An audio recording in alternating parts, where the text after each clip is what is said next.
¿Se entiende?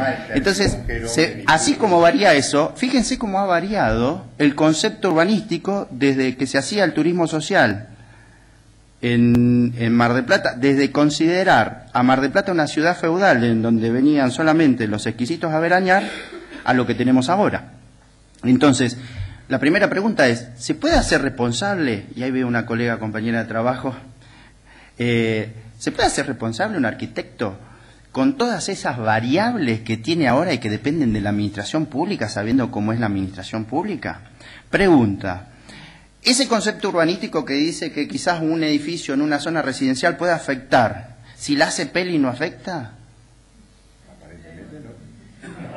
Es una pregunta mía, yo no sé nada de arquitectura, pero digo, ¿se entiende?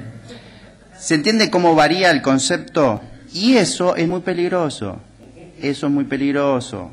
Eso es muy peligroso, porque así como varía el concepto ese en la administración pública, también varía en la cabecita de los 14 jueces civiles y comerciales que hay, el concepto de acción preventiva. Pero discúlpame, Sí. hay una autoridad de aplicación, Sí. que es la que te dice, mirá, esto se puede hacer porque cumplís con lo que es el reglamento y todo lo demás, ¿no? Entonces, ante una posible, una factible cuestión de un daño previsible, ante un vecino que aparece, Sí. no, van a aparecer 40 coches y la verdad que me van a matar los perros, una burrada, ¿no? No, es que muchas veces el derecho se conforma de burradas que se presentan muy bien pintadas y... Sí, o me saca el sol. Yo tengo una rosa. Sí. Sí, exactamente. Sí. Que vos nombrás se hicieron, pero Con autorización, y sí, no seríamos los culpables. No, pero nadie dice que sean culpables. Pasa por el tema de decir, si hay una autoridad de aplicación que dice esta obra se puede hacer, no una excepción. Sí, sí. Esta obra se puede hacer porque cumple el tema de decir, bueno, fenómeno, que aparezca. Claro, pero justamente todo esto que va pasando... O otro arquitecto que porque le robaron. Sí, totalmente. Es decir, ¿cuál es el rol que se nos organiza la obra? Sí. Ahí se nos parece el grupo cesante, emergente, puja de intereses, porque lo llevamos a una cosa que es una obra. Totalmente. Yo no quiero imaginar lo que es la zona del cordón frutícola si llegan a decir, muchachos, viene Monsanto, ante la provincia se caga una producción económica. Sí, grande, totalmente. donde ese excedente sí viene a obra. Exactamente, lo que pasa es que, a ver, nosotros lo pintamos así, yo estoy hablando de la faz preventiva de la responsabilidad, pero fíjense cómo la faz preventiva de la responsabilidad, para que un daño no ocurra, puede provocar también daño. ¿Me explico? Entonces, ahí el que tiene que entrar a tallar y merituar qué daño es más perjudicial o qué prevención del daño es más perjudicial va a tener que ser el juez. ¿Vieron cómo la discrecionalidad judicial es peligrosa? Porque siempre uno tiene que estar resolviendo entre intereses contrapuestos. ¿Sí? Hay un muy buen libro que se llama La enseñanza del derecho, de Duncan Kennedy, que es un comunista que da clases en Harvard, una contradicción. Pero el señor justamente dice esto, detrás de cada norma jurídica hay un interés político que determinó su creación y su sanción y motiva su aplicación. ¿Se entiende? ¿Se entiende? Entonces, ¿qué es lo peligroso? A ver, que se entienda bien cuando yo digo lo peligroso, no es que te vaya a agarrar y que todos los jueces seamos kamikazes, o que seamos unos loquitos que salimos con el código como tal cual una pistola en el Far West y decimos, bueno, a ver, hoy me levanté caliente porque me peleé con mi mujer, me rompió los 500, me voy a paralizar aquella obra. No es así. No es así. No es así. No. Tiene, o supongamos que sea una jueza que se peleó con el marido o con la mujer y no es así. Tiene que tener algo que se llama una decisión fundada en derecho, razonada. Pero eso también es una discrecionalidad judicial, porque los jueces cuando resolvemos tenemos que resolver conforme la sana crítica. Y ustedes me van a decir, si ustedes son sanos y críticos estamos en el horno, pero bueno, nosotros resolvemos conforme a la sana crítica. Y esa sana crítica significa que no podemos tomar una decisión al libre albedrío, es decir, no, hoy estoy enojado porque tal cosa me sale. No, tiene que ser una decisión fundada. Si uno ve, por ejemplo, que hay una autoridad administrativa que hizo un impacto ambiental, que en el caso del abogado no estaba hecho el impacto ambiental porque no lo requería la norma local, pero sí lo permitía la provincial. Entonces vos fijate cómo en un país donde tenés regulación federal, provincial y municipal, tenés que ser un abogado arquitecto para saber cuándo tenés que construir o no. Entonces, o un arquitecto abogado, que yo creo que es más factible que sea un arquitecto y que estudie abogacía y se reciba, que al revés. Porque no... Sin perjuicio de ello y para seguir avanzando en el tema que también está explicando Rodrigo. Bueno, no sé si bien, pero por lo menos...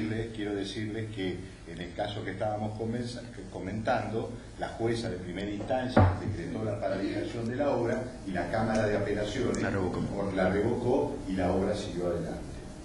Con algunos retrocesos, pérdidas, pero la obra siguió fue a la adelante. Corte. Sí, y fue a la Corte. Para tranquilidad de todos ustedes. No de Miguelito.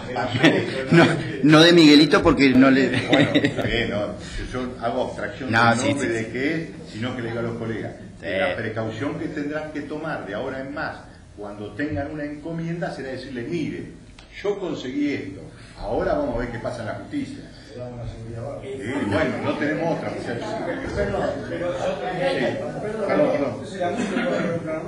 ¿Cómo? Perdón, sí. ¿Por qué tendríamos que hacernos nosotros cargos? No. Nadie dice que se están que se tienen que hacer responsables de eso. El doctor ha sido claro. O sea, ha sido claro. Digo, se tienen que dar determinadas circunstancias para que suceda eso. Ojo, determinadas circunstancias. Lo bueno sería que nosotros hiciéramos una actividad, y él lo va a aceptar, educadora hacia los jueces para que sepan qué es lo que se pide, cómo juegan esos principios y cómo se aplican. Y eso me parece que es importante, que es una tarea que tendríamos que hacer. Por eso lo interdisciplinario. Exactamente, Rodrigo.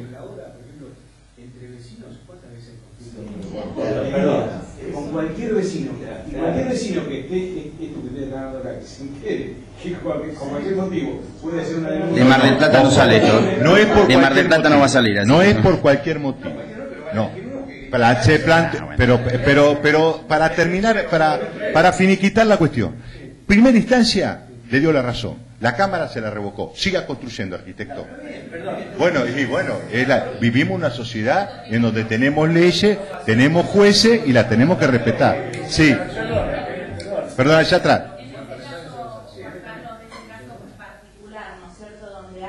Ley provincial que solicita, digamos, realizar, digamos, un estudio, una evaluación de impacto ambiental y en el cual, digamos, el órgano de aplicación municipal no lo solicita, pero se supone que ese órgano, digamos, municipal debiera adecuar sus normas en relación a la provincial, digamos, finalmente el afectado, que en este caso, digamos, ha sido el arquitecto, digamos, por la paralización de la obra, por lo que se supone, digamos, el tiempo de realización, de ejecución de obra, y bueno, y por los problemas, obviamente, digamos, que el propio propietario que pone su inversión, digamos, ha tenido. Digamos, mi pregunta ahí va, digamos, ¿quién tiene la responsabilidad final, digamos, de este problema? El señor que se preocupa, digamos, por su dinero, o en este caso la administración pública que no ha adecuado, siempre digamos, el Estado.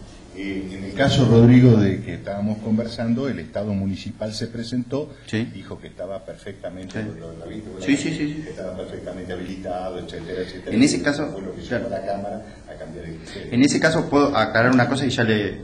En ese caso siempre la responsabilidad es residual del Estado por actividad lícita, ¿sí? Que era lo que usted planteaba. Y lo que usted planteaba, la responsabilidad del Estado por actividad lícita significa aquellos daños provocados por el ejercicio lícito de la actividad administrativa o judicial, ¿sí? Siempre si genera daño tiene que responder el Estado, sea o porque el órgano municipal no adecuó su legislación a la superior, o porque por aplicación del fallo judicial se provocaron daños, ¿sí? Porque, por ejemplo, también detrás de todo esto talla la política a veces no, es que siempre si hay algún reclamo como consecuencia de esto, siempre la cuestión va a ser contencioso administrativo, va a tener que ser el Estado el que salga a ver si se repara o no, justamente con uno de los órganos del Estado, que es el Poder Judicial, que le va a decir, acá tenés un juez que se mandó un lío, o acá tenés la administración que se mandó un lío. Lo que pasa es que después los sujetos que pagan son distintos. Está.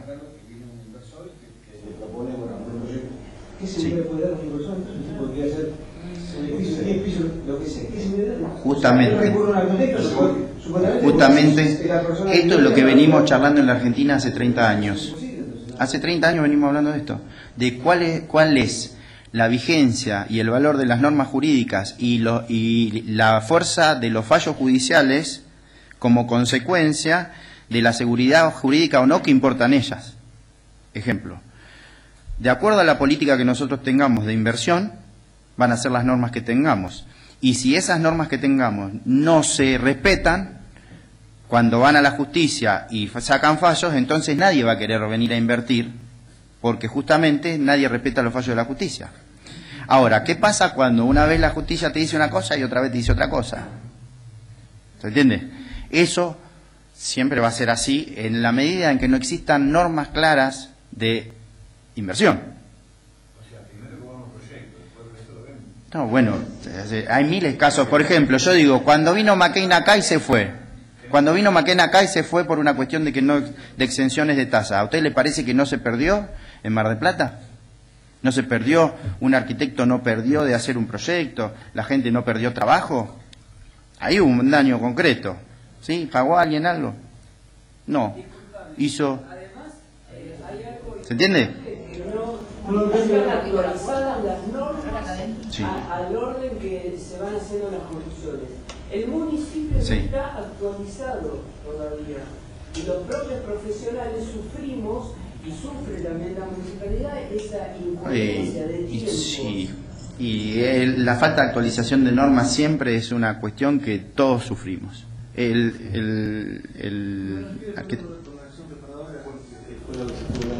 Bien. No, en realidad la acción reparadora no es la acción reparadora, es la acción preventiva. Antes de que se provoque el daño, se suspende y se toman medidas. De la acción reparadora vamos a hablar ahora cuando hablemos ya directamente de la función resarcitoria de la responsabilidad civil como consecuencia de la acción. ¿Sí? Veo que le interesó hasta por ahora.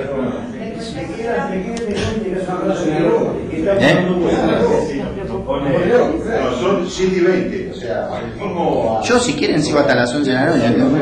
vayamos cerrando los temas para que pueda seguir avanzando. Claro, pero precisamente yo imagino que nos olvidamos de un actor que es desconocido. Hablamos en particular del Estado, Sí. pero puede ser el vecino, bueno, dijiste el vecino, puede ser el colega que no te gustó la cara y que te denunció. Entonces el tema es bastante más grave en función de que no sabemos dónde sale la cosa. No, yo creo que en esto...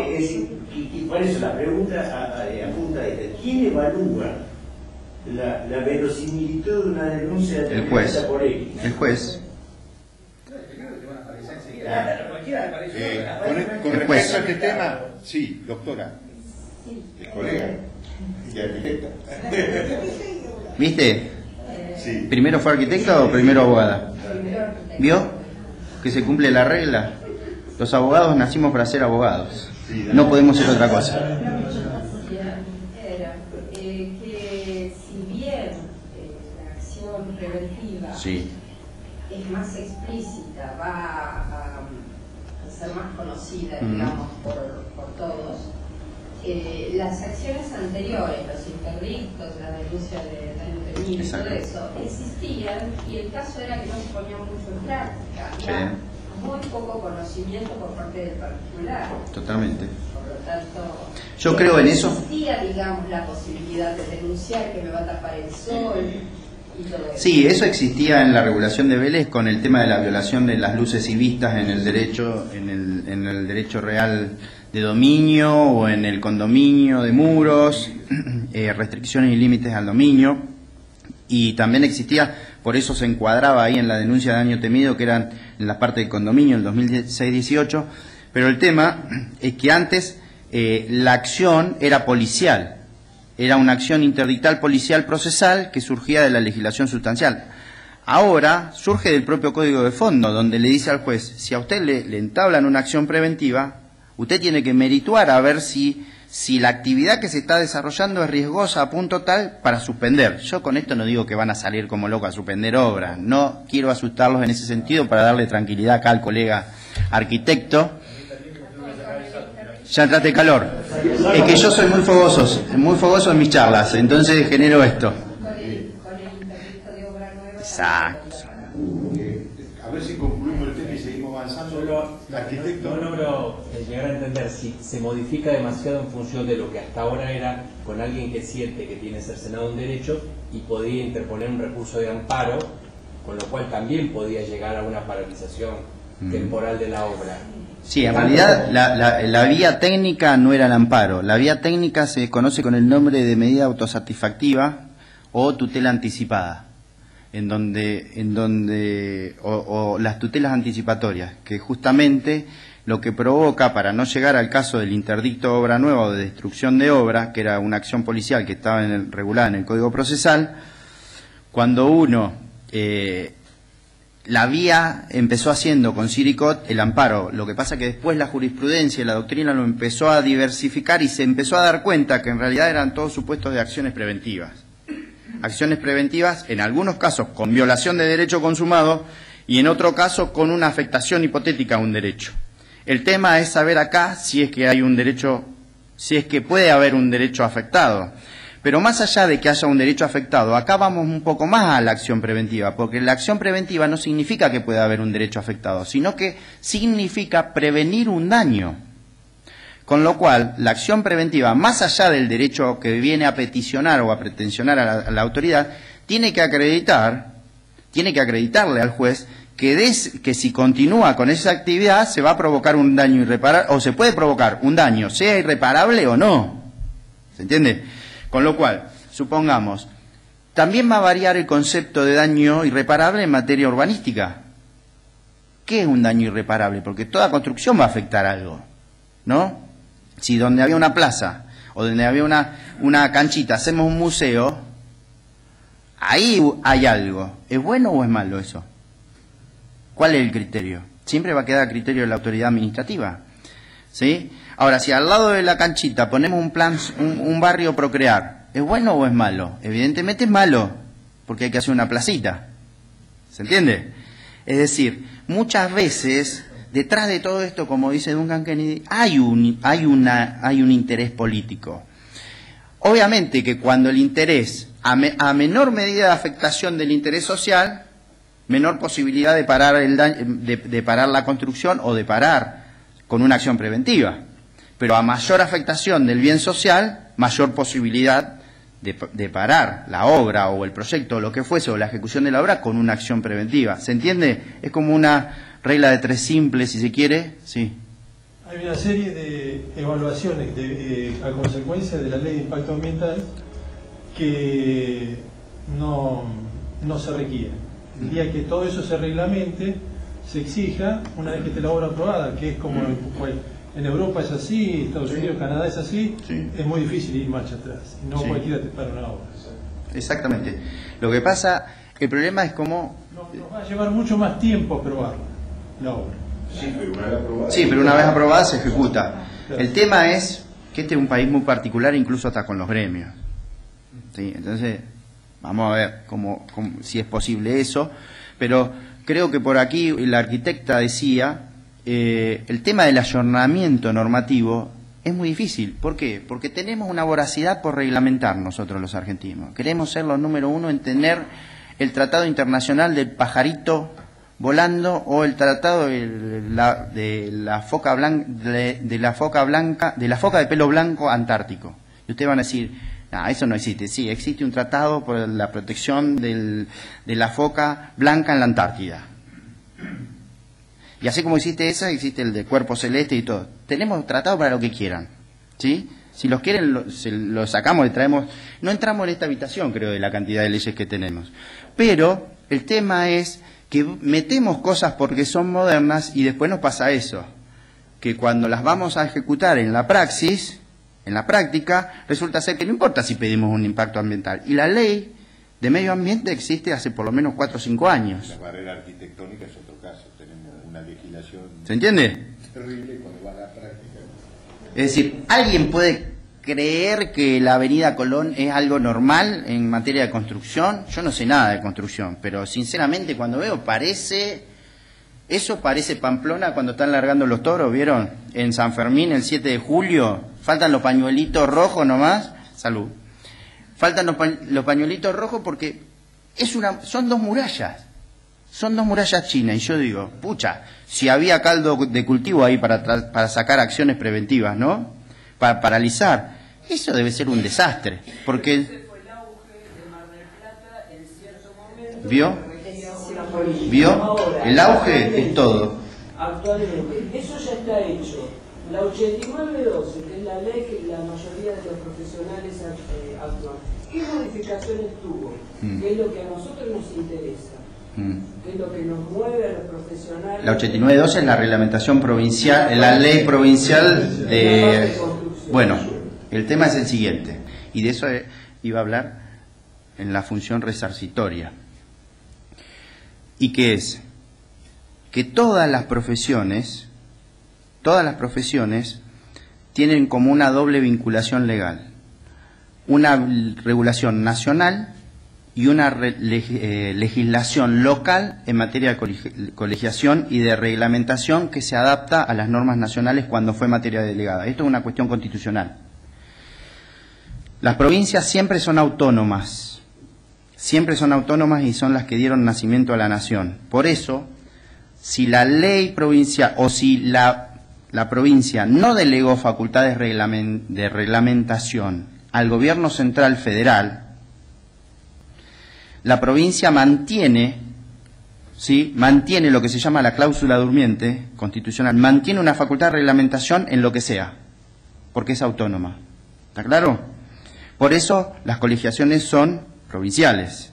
Por eso, sí, en materia de martilleros, en materia de abogados, en materia de arquitectos, en materia de médicos, todo. ¿Por qué? Porque no hay en el Código Civil actual un artículo que hable de la profesión del arquitecto.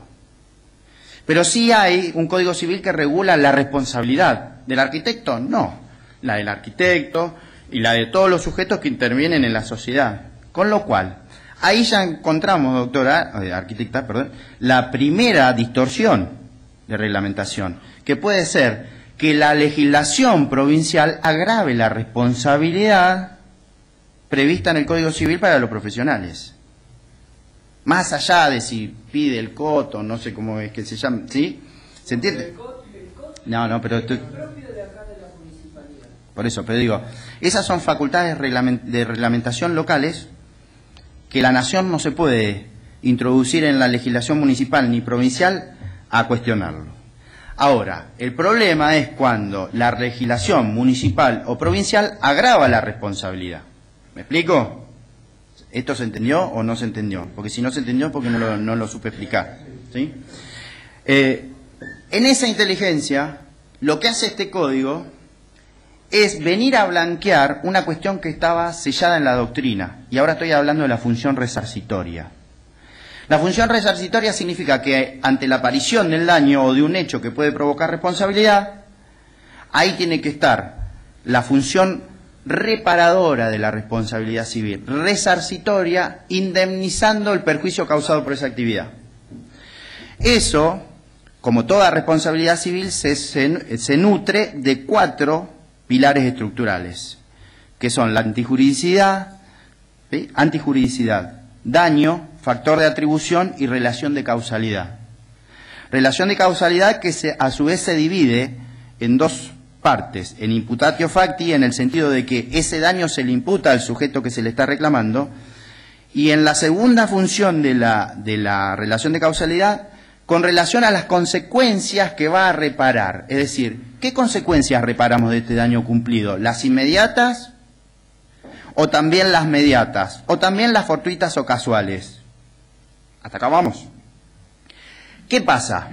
Cuando uno entra a analizar las responsabilidades profesionales, la piedra angular de la responsabilidad profesional no pasa ni por la antijuridicidad, ni por el daño, ni por la relación de causalidad. Pasa por el factor de atribución. ¿A título de qué yo le imputo al profesional su responsabilidad? ¿Está claro? Ese factor de atribución siempre fue dual.